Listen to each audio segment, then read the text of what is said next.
Masih bersama saya Adini dan kembali kami sampaikan berita Padang hari ini.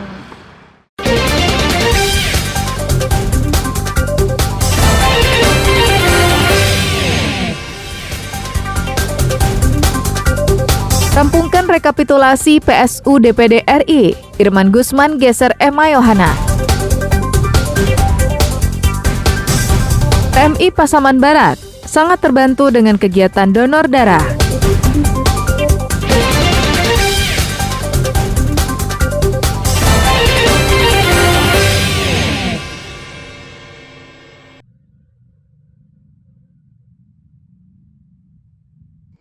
Kegiatan donor darah yang dilakukan oleh Jaksa di Pasaman Barat ternyata sangat membantu persediaan darah di kabupaten paling utara di Sumatera Barat itu. Data yang dihimpun Berita Padang di PMI setempat, setiap bulan warga Pasaman Barat membutuhkan darah 300 hingga 350 kantong. Namun yang terpenuhi hanya sekitar 250 kantong saja.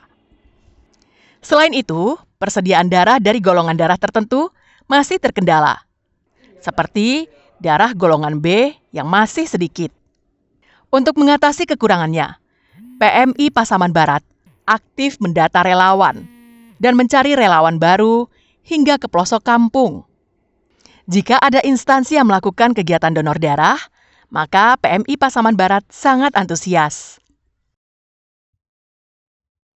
Hanya saja kita untuk realisasi per bulannya itu ada kendala sedikit, kadang-kadang di golongan darah tertentu itu kita kurang. Tapi kita berharap dari relawan-relawan kita itu selalu on call gitu. Itu juga dengan donor darah sukarela kelompok-kelompok yang ada tersebar di Pasaman Barat. Saat ini kita donor darah di Kejaksaan Pasaman Barat. Ini merupakan satu hal yang sangat membanggakan bagi kami PMI Pasaman Barat. Menanggapi kekurangan persediaan darah itu, para jaksa di Pasaman Barat ramai-ramai mendonorkan darahnya. Kegiatan yang dilakukan dalam rangka Hari Adiaksa yang ke-64 ini berhasil mengumpulkan 80 kantong darah. Peserta donor darah sangat antusias menyumbangkan darahnya.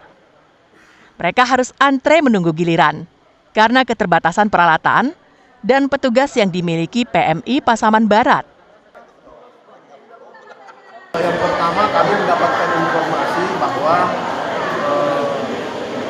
cadangan atau ketersediaan darah di Kabupaten Pasaman Barat, khususnya yang dimiliki oleh PMI, masih sangat terbatas.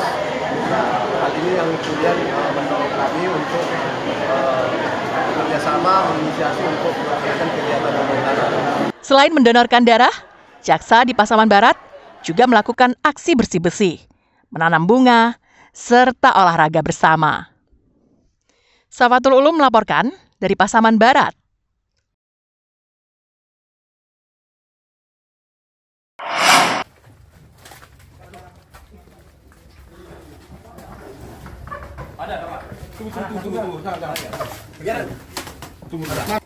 Hendak bertransaksi ganja kering, dua tersangka ditangkap polisi dari Polsek Lembah Melintang, Pasaman Barat.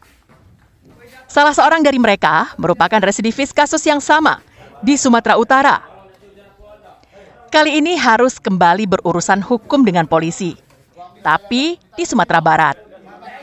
Dua pengedar ini ditangkap setelah warga sekitar melapor ke Mapolsek Lembah Melintang tentang aktivitas peredaran ganja kering yang merusak pemuda di Jorong Saroha.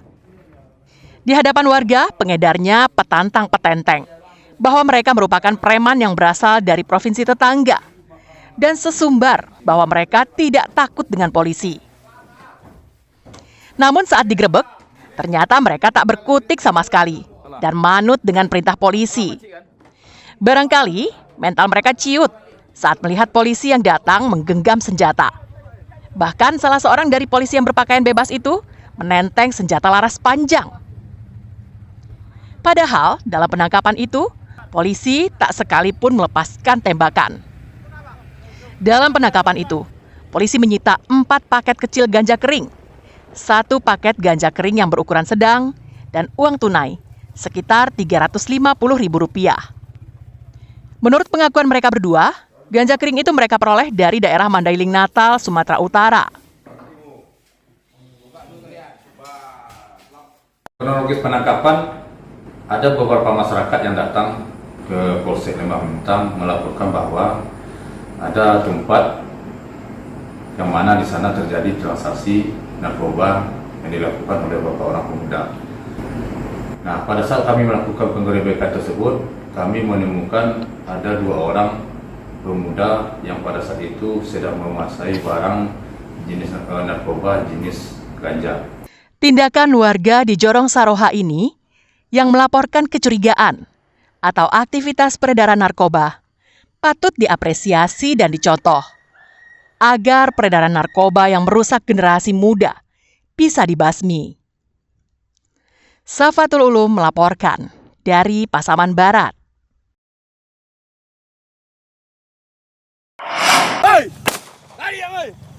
Rason yo. Kalau ada mabuik lai. Koresi kuang yo. Tangguang. Sempat buron 7 bulan lamanya, tersangka kasus pencurian kendaraan bermotor dan pembakaran rumah akhirnya menyerah setelah kakinya ditembak polisi saat berupaya kabur dari sergapan petugas pada Kamis malam pekan lalu.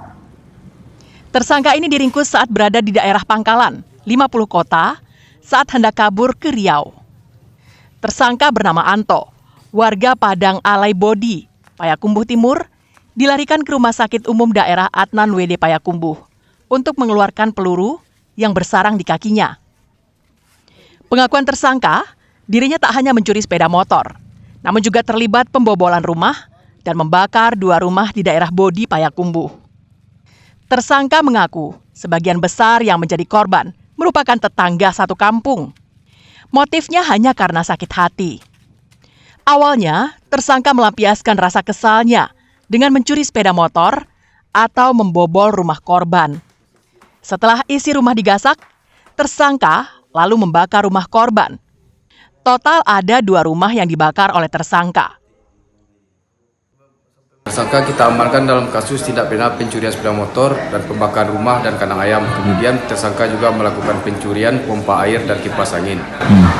Dan pada saat tersangka hendak melarikan diri setelah 7 bulan kejadian tindak pidana dilakukannya, tersangka dapat kami tangkap di wilayah Pangkalan dan melaksanakan tindakan tegas dan terukur.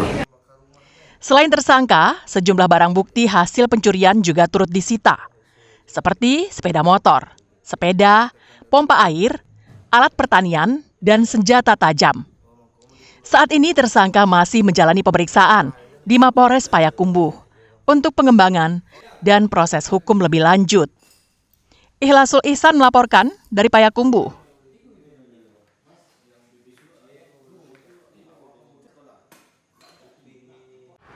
Pemirsa, demikianlah perjumpaan kita dalam Berita Padang hari ini. Saya Adini dan tim redaksi yang bertugas pamit undur diri. Selamat beraktivitas dan sampai jumpa.